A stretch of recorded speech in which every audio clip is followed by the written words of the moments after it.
ನೋಡಿ ಇಲ್ಲಿ ಈ ಥರ ರಾಗಿ ಶಾವ್ಗೆ ಇದೆ. ತುಂಬಾ ತಿಳಿವಾಗಿ ಇಲ್ಲಿ ಮಾಡ್ಕೊಂಡಿರುವಂಥ ಹೋಮ್ ಮೇಡ್ ರಾಗಿ ಶಾವ್ಗೆ ಅನ್ಬೋದು. ಇದ್ರ ಒಳಗಡೆ ಒಂದು ಸ್ವಲ್ಪ ಗೋಧಿ ಹಿಟ್ಟು ಮತ್ತು ರವೆ ಮಿಕ್ಸ್ ಇರುತ್ತೆ. ಯಾಕಂದರೆ ಈ ರಾಗಿ ಶಾವ್ಗೆ ಮಾಡಬೇಕಂದ್ರೆ ಇದ್ರ ಜಿಗಿ ಬರಬೇಕು. ಒಳ್ಳೆ ಹೈಜೀನ್ ಹಾಗೆ ನಾವಿಲ್ಲಿ ರಾಗಿ ಶಾವ್ಗೆನ ಮಾಡಿರ್ತೀವಿ. ಪರ್ಫೆಕ್ಟಾಗಿ ಇದೆ. ಹೆಲ್ತ್ ಕಾನ್ಷಿಯಸ್ ಇದ್ದವರಿಗೆ ತುಂಬಾ ಒಳ್ಳೆಯದು. ಮಕ್ಕಳಿಗೂ ಕೂಡ ನೀವು ಲಂಚ್ ಬಾಕ್ಸಕ್ಕೆ ಈ ಥರ ರಾಗಿ ಶಾವ್ಗೆನ ಮಾಡಿಕೊಡ್ಬೋದು. ಈ ರಾಗಿ ಶಾವ್ಗೆನ ಮಾಡೋದನ್ನು ಕೂಡ ತುಂಬಾ ಈಸಿ ಇದೆ. ಹೇಗೆ ನೀವು ಗೋಧಿ ಶಾವ್ಗೆ ಮಾಡ್ತೀರಲ್ಲ ಅದೇ ಥರ ಈ ಥರ ರಾಗಿ ಶಾವ್ಗೆ ಇದೆ. ನೋಡಿ, ಇವಾಗ ನಿಮ್ಗೆ ತೋರಿಸಿದ್ದೀನಲ್ಲ ಈ ಥರ ಉದ್ದ ಶಾವ್ಗೆನೇನ ಈ ಥರ ಮುರ್ಕೊಂಡಿರೋದು. ನಾವು ನಾರ್ಮಲ್ ಶಾವ್ಗೆ ಉಪ್ಪಿಟ್ಟು ಗೋಧಿ ಉಪ್ಪಿಟ್ಟಕ್ಕೆ ಹೆಂಗೆ ಮುರ್ಕೋತೀವಿ ಅದೇ ಥರ ಇಲ್ಲಿ ಶಾವ್ಗೆನ ಮುರ್ಕೊಂಡಿರೋದು. ಪ್ರತಿಯೊಂದು ಟಿಪ್ಸನ್ನು ನೀಟಾಗಿ ಫಾಲೋ ಮಾಡಿ. ಯಾಕಂದರೆ ಕೆಲವೊಂದನ್ನು ನೀವು ಮಿಸ್ಟೇಕ್ಸ್ ಮಾಡಿದರೆ ಇದು ತುಂಬ ಆಗೋ ಚಾನ್ಸಸ್ ಇರುತ್ತೆ, ಫೇಲ್ ಆಗೋ ಚಾನ್ಸಸ್ ಇರುತ್ತೆ. ಸೊ ನಾನು ಪ್ರತಿಯೊಂದು ಟಿಪ್ಸನ್ನು ಹೇಳ್ತೀನಿ, ಅದೇ ಥರ ಫಾಲೋ ಮಾಡಿ. ಇಲ್ಲಿ ನಮ್ಮ ಕಿಚನಲ್ಲಿ ಯಾವ ಥರ ರೆಸಿಪಿ ಬರುತ್ತೆ 100% ನಿಮ್ಮ ಕಿಚನಲ್ಲೂ ಕೂಡ ಇದೇ ಥರ ರೆಸಿಪಿ ಬರುತ್ತೆ. ಸೊ ನೋಡಿ, ಇವಾಗ ರಾಗಿ ಶಾವ್ಗೆ ಮುರ್ಕೊಂಡಾಗಿದೆ. ಇದನ್ನು ಇವಾಗ ನಾವು ಇಲ್ಲೊಂದು ಕಬ್ಬಿಣದ ಪ್ಯಾನನ್ನು ಇಟ್ಕೊಂಡಿದ್ದೀನಿ, ಇದರೊಳಗಡೆ ಹಾಕೊಳ್ಳೋಣ. ಆಮೇಲೆ ಇದಕ್ಕೇ ಒಂದು 2 ರಿಂದ 3 ಸ್ಪೂನಷ್ಟು ಎಣ್ಣೆನ ಹಾಕೊಳ್ಳೋಣ. ಇವಾಗ ಇದನ್ನು ಮೀಡಿಯಮ್ ಫ್ಲೇಮಲ್ಲಿ ಹುರ್ಕೊಳ್ಳೋಣ. ಫ್ಲೇಮನ್ನು ಹೈ ಫ್ಲೇಮಲ್ಲಿ ಇಟ್ಕೋಬಾರ್ದು, ಇಲ್ಲಾಂದರೆ ಬೇಗ ಸಿಹಿದೋಗುತ್ತೆ, ರಾಗಿ ಚೆನ್ನಾಗಿ ಹುರಿಯೋದಿಲ್ಲ. ಹಾಗಾಗಿಬಿಟ್ಟು ಇಲ್ಲಿ ನೀವು ಫ್ಲೇಮನ್ನು ಮೀಡಿಯಮ್ ಫ್ಲೇಮಲ್ಲಿನೇ ಇಟ್ಕೊಂಡು ಇದಕ್ಕೆ ಕೆಂಪು ಬಣ್ಣ ಬರೋ ತನಕ ಮತ್ತು ಗಮ್ಮಂತ ವಾಸನೆ ಬರೋ ತನಕ ಹುರ್ಕೋಬೇಕು. ಸೊ ಇದು ಮೇನ್ ಟಿಪ್ಸ್ ಇದೆ. ನೀವು ರಾಗಿ ಚೆನ್ನಾಗಿ ಹುರ್ಕೊಂಡಿಲ್ಲ ಅಂದ್ರೂ ನಿಮ್ಮದು ಏನು ರಾಗಿ ಉಪ್ಪಿಟ್ಟಿರುತ್ತೆ ಅದು ಅಂಟಾಗುತ್ತೆ, ಗಟ್ಟಿ ಆಗುತ್ತೆ. ಸೊ ಹಾಗಾಗಿ ಫಸ್ಟ್ ಇಲ್ಲಿ ನಾವು ಈ ರಾಗಿ ಶಾವ್ಗೆನ ಮೀಡಿಯಮ್ ಫ್ಲೇಮಲ್ಲಿ ಹುರ್ಕೊಂಡು ಬರೋಣ. ನೋಡಿ, ಈ ಥರ ನಿಧಾನಕ್ಕೆ ನಮಗೆ ರಾಗಿ ಶಾವ್ಗೆನ ಹುರ್ಕೋಬೇಕಾಗಿದೆ. ಕಲರು ಕೂಡ ಚೇಂಜ್ ಆಗ್ತಾಯಿದೆ, ಇಲ್ಲಿ ನೀವು ನೋಡ್ಬೋದು.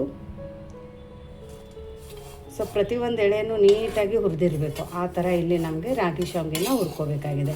ಈ ಥರ ಫೋರ್ಕಿಂದ ಹುರ್ಕೊಂಡಿದ್ರೆ ಏನಾಗುತ್ತೆ ಅಂದರೆ ನೀಟಾಗಿ ಈ ಥರ ನಾವು ತಿರುಗಿಸಿ ಹುರ್ಕೋಬೋದು. ನೋಡಿ,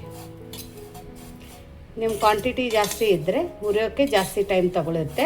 ಇಲ್ಲಿ ನಂದು ಸ್ವಲ್ಪ ಕ್ವಾಂಟಿಟಿ ಕಡಿಮೆ ಇರೋದ್ರಿಂದ 2 ರಿಂದ 3 ನಿಮಿಷ ತೊಗೊಂಡಿದ್ದೆ. ಲೋ ಟು ಮೀಡಿಯಮ್ ಫ್ಲೇಮಲ್ಲಿ ರಾಗಿನ ಹುರ್ಕೋಬೇಕು. ಮೇನ್ ಹೇಳೋದಂದರೆ ರಾಗಿನ ಚೆನ್ನಾಗಿ ಹುರ್ಕೊಳ್ಳಿ ಅಂತ, ಇದು ಮೇನ್ ಟಿಪ್ಸು.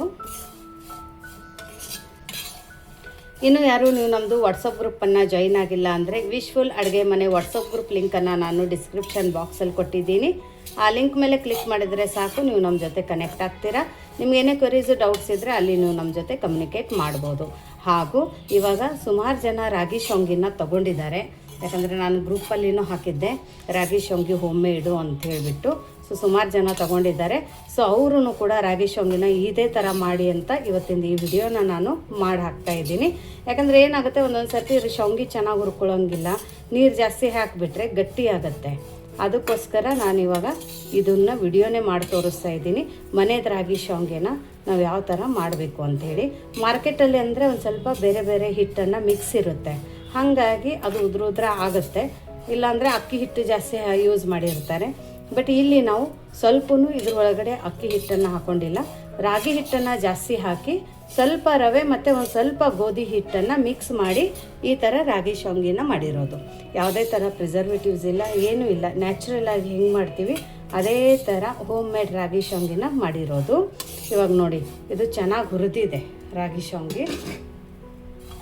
ನೋಡಿ, ಕಲರ್ ಫುಲ್ ಚೇಂಜ್ ಆಗಿದೆ. ಸೊ ಇವಾಗ ಏನು ಮಾಡೋಣ ಅಂದರೆ ಇದನ್ನು ಒಂದು ಪ್ಲೇಟಕ್ಕೆ ತಕ್ಕೊಳ್ಳೋಣ. ನೋಡಿ, ಇವಾಗ ಮತ್ತೆ ಇದೇ ತೆವಿ ಒಳಗಡೆ ಒಂದು 2 ರಿಂದ 3 ಸ್ಪೂನಷ್ಟು ಮತ್ತೆ ಎಣ್ಣೆನ ಹಾಕೊಳ್ಳೋಣ. ನೋಡಿ, ಇದು ಕೊತ್ತಂಬರಿದಿದೆ, ಹಾಗಾಗಿ ಇದೇ ಥರ ಬಿಡ್ತೀನಿ. ಇದಕ್ಕೇ ಸ್ವಲ್ಪ ಸಾಸಿವೆ ಹಾಕೊಳ್ಳೋಣ, ಸ್ವಲ್ಪ ಜೀರಿಗೆ ಹಾಕೊಳ್ಳೋಣ. ಇದ್ರ ಜೊತೆನೇ ಒಂದು ಸ್ವಲ್ಪ ಕಡಲೆಬೇಳೆ, ಉದ್ದಿನಬೇಳೆ ಮತ್ತು ಕಾಜುನ ಹಾಕೊಳ್ಳೋಣ. ಎಲ್ಲದನ್ನು ಒಂದು ಅರ್ಧ ಸ್ಪೂನ್ ಹಾಕ್ಕೊಂಡಿರೋದು. ಇದೊಂದು ಸ್ವಲ್ಪ ಕೆಂಪಾಗೋ ತನಕ ನಾವು ಮೀಡಿಯಮ್ ಫ್ಲೇಮಲ್ಲಿ ಹುರ್ಕೊಳ್ಳೋಣ. ಯಾಕಂದರೆ ಕಡಲೆಬೇಳೆ, ಉದ್ದಿನಬೇಳೆ ಮತ್ತು ಕಾಜು ಚೆನ್ನಾಗಿ ಹುರಿದ್ರೆ ಚೆನ್ನಾಗಿ ಫ್ಲೇವರ್ ಬರುತ್ತೆ. ಅದು ಬಾಯಿಯಲ್ಲಿ ಸಿಕ್ಕಿದಾಗ ಕ್ರಂಚಿನೆಸ್ಸು ಕೂಡ ಅದೇ ಥರ ಇರುತ್ತೆ. ತುಂಬ ಸಿಂಪಲ್ಲಾಗಿ ದಿಢೀರಂತ ಮಾಡ್ಕೋಬೋದು, ಹೆಲ್ದಿ ಕೂಡ. ಯಾರಿಗಾದರೆ ರಾಗಿ ಶಾವ್ಗೆ ಬೇಕಂದರೆ ವಾಟ್ಸಪ್ ನಂಬರ್ ಡಿಸ್ಕ್ರಿಪ್ಷನ್ ಬಾಕ್ಸಲ್ಲಿ ಕೊಟ್ಟಿದ್ದೀವಿ. ಆ ನಂಬರ್ಗೆ ನೀವು ಮೆಸೇಜ್ ಮಾಡಿ, ವಾಟ್ಸಪ್ಪನ್ನು ಮಾಡಿ, ನಿಮಗೆಲ್ಲ ಡೀಟೇಲ್ಸ್ ಸಿಗುತ್ತೆ. ಯಾರೂ ದಯವಿಟ್ಟು ಕಾಲ್ ಮಾಡೋಕ್ಕೆ ಹೋಗಬೇಡಿ, ಯಾಕಂದರೆ ಕಾಲನ್ನು ಪಿಕ್ ಮಾಡೋಕ್ಕಾಗೋದಿಲ್ಲ. ಹಾಗಾಗಿ ದಯವಿಟ್ಟು ವಾಟ್ಸಪ್ ಮೆಸೇಜಸ್ನ ಮಾಡಿ. ನೋಡಿ ಇವಾಗ ಕಾಜು ಕಡಲೆಬೇಳೆ ಉದ್ದಿನಬೇಳೆ ಎಲ್ಲ ಕೆಂಪಾಗಿದೆ. ಈ ಟೈಮಲ್ಲಿ ಹುರಿದಿರೋದು ಕಡಲೆ ಬೀಜದ ಸಿಪ್ಪೆನ ತಗೊಂಡಿರೋದು ಹಾಕೊಳ್ಳೋಣ. ಹಸಿಮೆಣಸಿನ್ಕಾಯಿನ ಹಾಕೊಳ್ಳೋಣ. ಕರಿಬೇವನ್ನ ಹಾಕೊಳ್ಳೋಣ. ನೋಡಿ ಆಲೂಗಡ್ಡೆನ ಕಟ್ ಮಾಡಿ ನೀರಿಗೆ ಹಾಕೊಂಡು ಇಟ್ಕೊಂಡಿದ್ದೆ ಕಪ್ಪಾಗಬಾರ್ದು ಅಂತೇಳಿ ಅದನ್ನು ಹಾಕೊಳ್ಳೋಣ.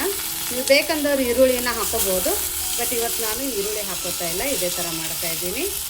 ನೋಡಿ ಇವೆಲ್ಲನೂ ಇವಾಗ 1 ನಿಮಿಷ ಹುರ್ಕೊಳ್ಳೋಣ. ನೋಡಿ ಇದನ್ನು ಈ ಥರ ಕೆಂಪಾಗೋ ತನಕ ಹುರ್ಕೊಂಡಿದ್ದೀನಿ. ಇಲ್ಲಿ ಆಲೂಗಡ್ಡೆನೂ ಕೂಡ ಚೆನ್ನಾಗಿ ಸಾಫ್ಟ್ ಆಗಿದೆ.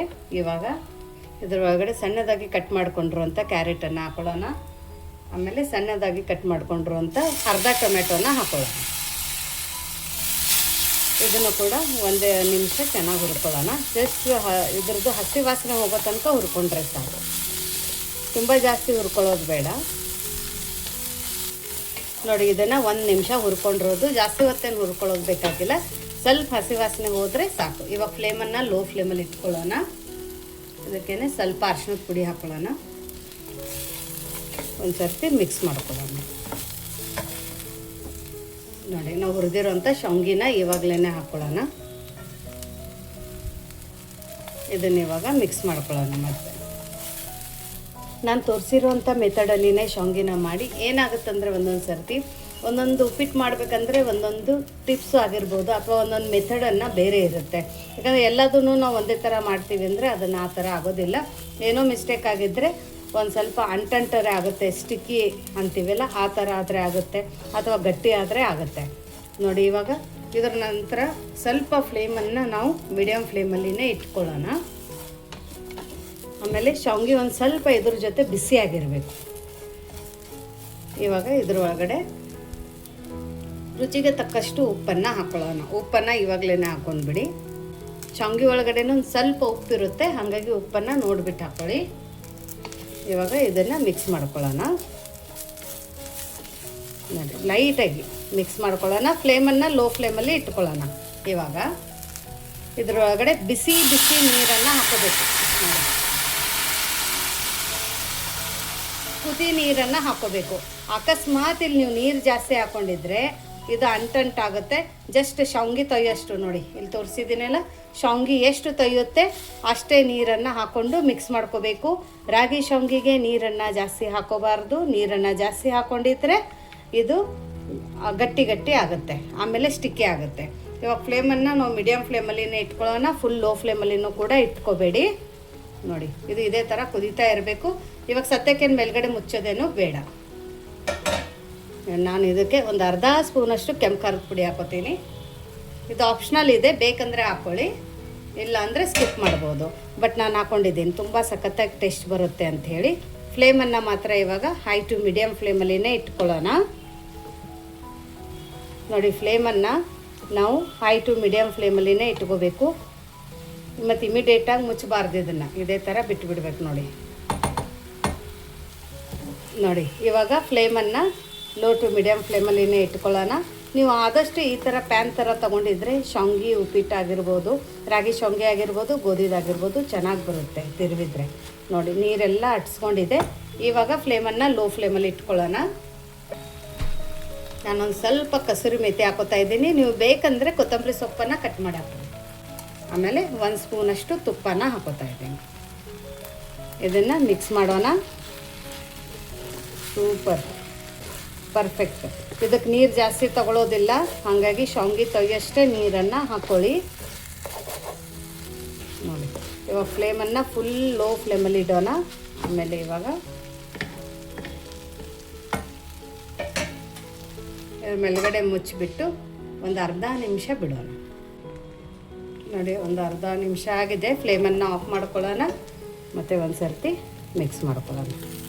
ನೋಡಿ ಸೂಪರ್ ಕಾಣಿಸ್ತಾ ನೋಡಿ, ಎಲ್ಲಿ ಅಂಟಂಟಾಗಿಲ್ಲ, ಏನಿಲ್ಲ. ನಾನು ಇದನ್ನು ನಿಮಗೆ ಸರ್ವ್ ಮಾಡಿ ಕೂಡ ತೋರಿಸ್ತೀನಿ. ನೋಡಿ ಬಿಸಿ ಬಿಸಿ ಹೋಮ್ ಮೇಡ್ ರಾಗಿ ಉಪ್ಮಾ ರೆಡಿಯಾಗಿದೆ. ನೋಡಿದ್ರೆ ನೋಡಿ ಅಂಟಾಗಿಲ್ಲ, ಏನಿಲ್ಲ, ಸೂಪರಾಗಿ ಆಗಿದೆ. ಬರೀ ಟಿಪ್ಸನ್ನು ಫಾಲೋ ಮಾಡಿ ನೋಡಿ. ನೋಡಿ ನಾನು ಇನ್ನೂ ಒಂದು ಸ್ವಲ್ಪ ಕ್ಲೋಸಪ್ಪಿಂದನೂ ಕೂಡ ತೋರಿಸ್ತಾ ಇದ್ದೀನಿ. ಯಾಕಂದರೆ ಯಾರಾದರೆ ಮಿಸ್ಟೇಕ್ ಮಾಡಿದರೆ ಏನಾಗುತ್ತೆ, ಮ್ಯಾಮ್ ನಮ್ಗೆ ಚೆನ್ನಾಗಿ ಬಂದಿಲ್ಲ, ಅಂಟಂಟು ಬಂತು ಅಂತ ಅಂತಾರೆ. ಸೊ ಅದಕ್ಕೆ ನಾನು ಇಲ್ಲಿ ನೋಡಿ ಫುಲ್ ಕ್ಲೋಸಪ್ಪಿಂದನೂ ಕೂಡ ತೋರಿಸ್ತಾ ಇದ್ದೀನಿ. ಸ್ವಲ್ಪ ಅಂಟಂಟಾಗಿಲ್ಲ. ಪ್ರತಿಯೊಂದು ಟಿಪ್ಸನ್ನು ಫಾಲೋ ಮಾಡಿ ನನ್ನ ಕಿಚನಲ್ಲಿ ನೀವು ಎದುರುಗಡೆ ಮಾಡಿ ತೋರಿಸಿರೋ ಅಂಥ ಅದೇ ಸೇಮ್ ಶಾವ್ಗೆ ಇವಾಗ ನಮ್ದು ಯಾರು ಶಾವ್ಗೆ ತೊಗೊಂಡಿದ್ದಾರಲ್ಲ ಅವ್ರಿಗೂ ಆಯಿತು, ಮತ್ತು ಹೊಸದಾಗಿ ಯಾರಾದರೆ ತೊಗೋತೀನಿ ಅಂದವ್ರಿಗೂ ಕೂಡ ಅದೇ ಶಾವ್ಗೆ ನಾನು ಕೊಡೋದು. ಸೊ ಹಾಗಾಗಿಬಿಟ್ಟು ಇಲ್ಲಿ ನೋಡಿ ಸೇಮ್ ಶಾವ್ಗೆಯಿಂದನೇ ಇಲ್ಲಿ ನಾನು ವಿತ್ ಪ್ರೂಫ್ ನಿಮಗೆ ರಾಗಿ ಉಪ್ಮಾನ ಯಾವ ಥರ ಮಾಡೋದು ಅಂತ ಹೇಳ್ಕೊಟ್ಟಿದ್ದೀನಿ. ಸೊ ಇದ್ರದ್ದು ಮಾಡೋ ಮೆಥಡೇ ಡಿಫ್ರೆಂಟ್ ಆಗಿದೆ. ನಾರ್ಮಲಾಗಿ ಮಾಡೋಕ್ಕೆ ಹೋದರೆ ಇದು ಅಂಟಂಟು ಬರುತ್ತೆ, ನೀರು ಜಾಸ್ತಿ ಆಗಿದ್ರೂ ಅಂಟಂಟು ಬರುತ್ತೆ. So be careful. ನಾನು ಹೇಳಿರೋ ಅಂಥ ಟಿಪ್ಸನ್ನು ಫಾಲೋ ಮಾಡಿ 101% ನಿಮ್ಮ ಕಿಚನಲ್ಲಿನೂ ಕೂಡ ಈ ರೆಸಿಪಿ 100% ಪರ್ಫೆಕ್ಟಾಗಿ ಬರುತ್ತೆ. ಸೊ ಇದನ್ನು ಇವಾಗ ಟೇಸ್ಟ್ ಮಾಡಿ ನೋಡೋಣ.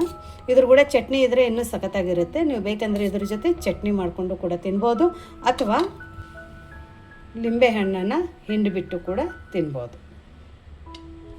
ನೋಡಿ ಇವಾಗ ನಾನು ಇದು ಟೇಸ್ಟ್ ಮಾಡಿ ಹೇಳ್ತೀನಿ. ಆ ಬಾಯಲ್ಲಿ ಕಡಲೆಬೇಳೆ, ಉದ್ದಿನಬೇಳೆ, ಗೋಡಂಬಿ ಎಷ್ಟು ಚೆನ್ನಾಗಿ ಸಿಗ್ತಾಯಿದೆ ಅಂದರೆ ನಾನು ನಿಮಗೆ ಚಾಲೆಂಜ್ ಮಾಡ್ತೀನಿ. ಒಂದು ಸರ್ತಿ ನೀವು ಈ ಥರ ರಾಗಿ ಶಾವ್ಗೆ ಮಾಡಿ ತಿಂದರೆ ನಾರ್ಮಲ್ ಶಾವ್ಗೆ ಎಲ್ಲ ನೀವು ಬೇರೆ ಉಪ್ಪಿಟ್ಟನ್ನೇ ಮರ್ತೋಗ್ತೀರ. ಅಷ್ಟು ಚೆನ್ನಾಗಿದೆ. ಟ್ರಸ್ಟ್ ಮೀ, ಒಂದು ಸರ್ತಿ ಮಾಡಿ ನೋಡಿ ಎಷ್ಟು ಬಿಡಿ ಬಿಡಿಯಾಗಿ ಎಷ್ಟು ಚೆನ್ನಾಗಾಗಿದೆ ಅಂದರೆ ಟೇಸ್ಟು ಕೂಡ ಅದ್ಭುತವಾಗಿದೆ. ಮೌತ್ ವಾಟ್ರಿಂಗ್ ಅಂತೀವಲ್ಲ ಆ ಥರ ಇದೆ. ಬಾಯಲ್ಲಿ ನೀರು ಬರುತ್ತೆ, ಇನ್ನೂ ಜಾಸ್ತಿ ತಿನ್ನಬೇಕು ಅನಿಸುತ್ತೆ. ಮಕ್ಕಳಿಗೂ ಕೂಡ ನೀವು ಇದನ್ನು ಲಂಚ್ ಬಾಕ್ಸಿಗೆ ಮಾಡಿಕೊಡ್ಬೋದು. ನೋಡಿ ಪ್ರತಿಯೊಂದು ಎಳೆನೂ ಎಷ್ಟು ಚೆನ್ನಾಗಿ ಬಂದಿದೆ ಅಂತ ನೋಡಿ. ಸೊ ನಿಮಗೆ ಇವತ್ತಿಂದ ಈ ರಾಗಿ ಉಪ್ಪಿಟ್ಟದ್ದು ಡಿಫ್ರೆಂಟು, ಹೆಲ್ದಿ ಮತ್ತು ಹೊಸ ರೆಸಿಪಿ ಅಂತಲೂ ಅನ್ಬೋದು. ಯಾಕಂದರೆ ಇದನ್ನು ನಾನು ಮಾಡಿ ತೋರಿಸಿರೋದು ಮೆಥಡು ನಿಮ್ಗೆ ಗೊತ್ತಿದ್ದರೆ ಕಮೆಂಟಲ್ಲಿ ಹೇಳಿ. ನಿಮ್ಗೆ ಗೊತ್ತಿಲ್ಲ ಅಂದರೆ ಇದು ಹೊಸ ಮೆಥಡ್ ನಿಮ್ಗೆ ಹೇಗೆ ಅನ್ನಿಸ್ತು ಅಂತ ಅದನ್ನು ಕೂಡ ಕಮೆಂಟ್ ಮೂಲಕ ತಿಳಿಸೋದನ್ನು ಮರಿಬೇಡಿ. ಮತ್ತೆ ಸಿಗೋಣ ನಾವು ಇದೇ ಥರ ಹೊಸ ರುಚಿ, ಹೊಸ ಅಡುಗೆ, ಹೆಲ್ದಿ ರೆಸಿಪಿ ಜೊತೆ ನಮ್ಮ ವಿಶ್ಫುಲ್ ಅಡುಗೆ ಮನೆಯಲ್ಲಿ. Thank you.